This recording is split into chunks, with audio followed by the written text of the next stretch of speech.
Tapos yung susi patay. Patay po. Tatanggalin lang natin yung negative. Bibilang tayo ng 3 minutes. 3 minutes. Yan, reset tayo guys. 3 minutes. Tanggal yung battery terminal negative. 3 minutes po yan. Tapos ng 3 minutes, nakabit natin yung negative. Inaano na dyan? Yan. Yan. Nakabit natin negative. Siguraduhin natin mahigpit. Yan. Mahigpit naman po siya.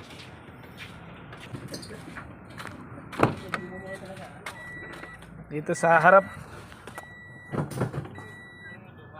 Gagawin natin dyan, i-on natin yung ignition. Yan.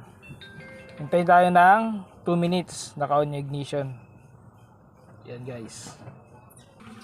Guys, pagkaraan ng 2 minutes, ito po ang sunod na procedure. Ayan po, yung accelerator po na yan, apakan nyo po, yan. Yan, apakan nyo po ng madiin, sagad.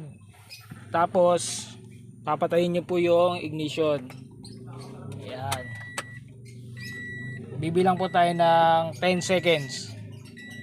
Pagkaraan po ng 10 seconds, pwede na po natin siya i-start.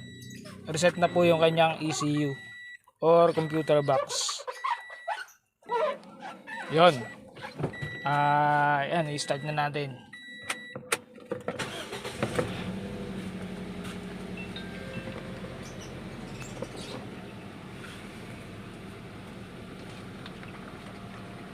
Yan o.